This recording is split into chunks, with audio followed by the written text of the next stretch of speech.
नमस्कार। इस वीडियो में आपका बहुत बहुत स्वागत है। और आज के वीडियो में आप जानेंगे कर्मों की गुह्य गति।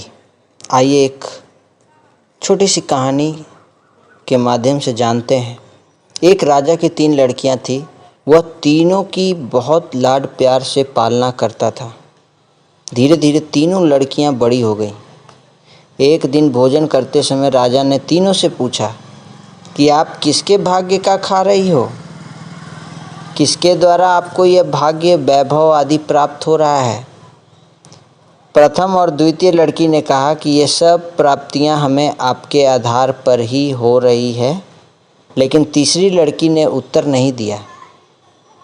तो राजा ने उससे पुनः प्रश्न किया।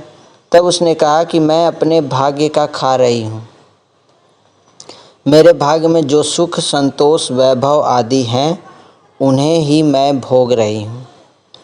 मेरे कर्म अच्छे हैं और मेरे जीवन में पुण्य कर्मों का फल जो निश्चित है वही मुझे प्राप्त हो रहा है। अर्थात मेरे भाग्य का फल ही मैं खा रही हूँ ना कि अन्य किसी के भाग्य का। यह उत्तर सुनकर राजा बहुत क्रोधित हुआ। राजा ने कहा कि यदि आपकी प्राप्तियों में मेरा सहयोग नहीं है तो आपका इस राजभवन पर कोई अधिकार नहीं है। आपका विवाह एक गरीब व्यक्ति के साथ कराएंगे, तब आप क्या करेंगी? लड़की ने उत्तर दिया कि मेरे भाग्य में वही है तो मैं उससे छूट नहीं सकती। यदि भाग्य श्रेष्ठ है तो झोपड़ी में भी खुशी से रह सकती हूँ। इस प्रकार का उत्तर सुनकर राजा का क्रोध और बढ़ गया। राजा ने अपनी छोटी लड़की का विवाह एक गरीब बूढ़े व्यक्ति के साथ करवा दिया। लड़की ने राजभवन छोड़कर जाते समय राजा से कहा कि पिताजी, मेरे मन में आपके प्रति बहुत सम्मान है। किसी भी परिस्थिति में आवश्यकता पड़ने पर अपनी छोटी बेटी को नहीं भूलना। जिस गरीब बूढ़े व्यक्ति से राजा ने अपनी छोटी लड़की का विवाह किया था, वास्तव में वह एक राजकुमार था।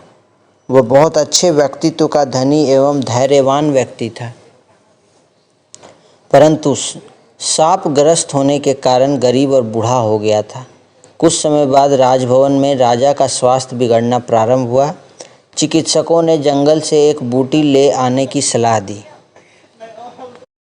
छोटी लड़की के पति ने बहुत कष्ट उठाकर राजा को जंगल से वह बूटी लाकर दी, जिससे राजा का स्वास्थ्य बिल्कुल ठीक हो गया।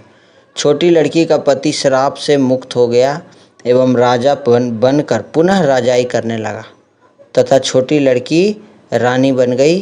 राजा को अपनी गलती की अनुभूति हुई और उसने लड़की से क्षमा मांगी।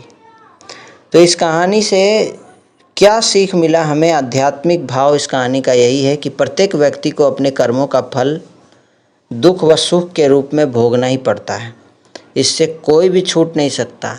अब बाबा हमें कर्मों को श्रेष्ठ बनाने की शिक्षा दे रहे हैं। स्वयं परमपिता परमात्मा हमें शिक्षा दे रहे हैं कि अपने कर्मों को श्रेष्ठ कैसे बनाएं एवं सत्कर्मों के आधार पर स्वर्ग का राज्य अधिकार प्राप्त करा रहे हैं।